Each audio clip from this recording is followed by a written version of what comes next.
देखिए, कोई छोटी सरकारों का विरोध नहीं है। अभी जो हमने निर्णय लिया, मेरे समझ में शायद उनको इसकी जानकारी नहीं है।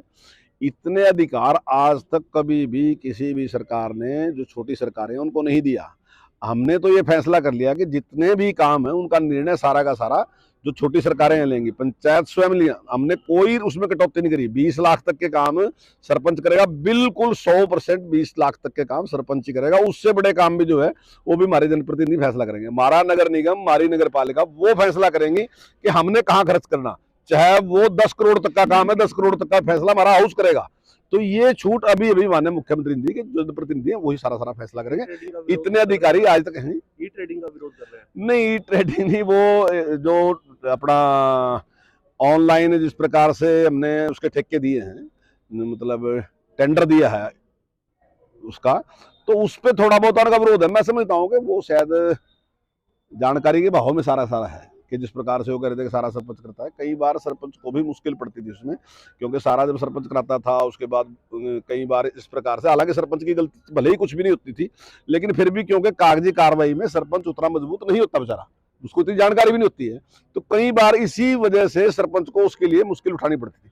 अब ई टेंडर होने से वजह से सरपंच के जिम्मे कोई वो नहीं होगा, देख रेख सरपंच की होगी, काम जो होगा वो सरपंच की देख रेख में होगा। तरसेंगे?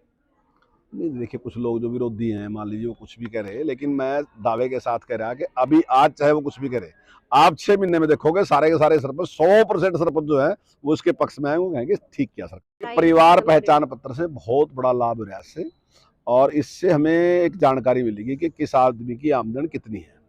और ठीक है, उसमें कुछ खामियां हो सकती हैं, उन खामियों को हम दूर करने लग रहे हैं। हमने 30 तारीख तक का टाइम दिया और हमने नंबर भी जारी कर दिया, अगर किसी की कंप्लेंट है तो उसको ठीक करा सकते हैं। लेकिन अगर ये कहना, अब इससे हमें पता चला है परिवार की आमदन कितनी है। अभी हमने एक टारगेट किया, माननीय मुख्यमंत्री जी ने कहा कि कोई भी आदमी हरियाणा में ऐसा नहीं होना चाहिए जिसकी आमदन 1,80,000 से कम हो, और अभी हमने 1 लाख पे काम शुरू कर दिया। हमने 4 बार कैंप लगा लिए, 32,000 लोग ऐसे हैं जिनको हमने लोन दे दिया। हमने कहा कि भाई आप हमारे से लोन लो, हम लोन देंगे, गारंटी हम देंगे, लोन बैंक देगा, गारंटी सरकार देगी, ब्याज सरकार देगी।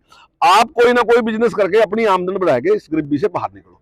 तो एक इस प्रकार की योजनाएं जो लेके चल रहे हैं, और इसी प्रकार से जैसे अभी कौशल विकास में हमने कहा जिनकी आमदन 1 लाख से कम है उसको 50 नंबर देंगे, प्राथमिकता के आधार पर उसको नौकरी देंगे, क्योंकि हमारा टारगेट ही है कि कोई भी व्यक्ति गरीब ना हो। मतलब जो उसकी मूलभूत आवश्यकताएं हैं वो उसके पास होनी चाहिए। हमसे जुड़े रहने के लिए हमारे YouTube चैनल को सब्सक्राइब करें और नई वीडियो की नोटिफिकेशन के लिए बेल आइकॉन को दबाएं। अगर आप ये वीडियो Facebook पर देख रहे हैं तो लाइक जरूर करें और ज्यादा से ज्यादा शेयर करें। धन्यवाद। हमसे जुड़े रहने के लिए हमारे YouTube चैनल को सब्सक्राइब करें और नई वीडियो की नोटिफिकेशन के लिए बेल आइकॉन को दबाएं। अगर आप ये वीडियो Facebook पर देख रहे हैं तो लाइक जरूर करें और ज्यादा से ज्यादा शेयर करें। धन्यवाद।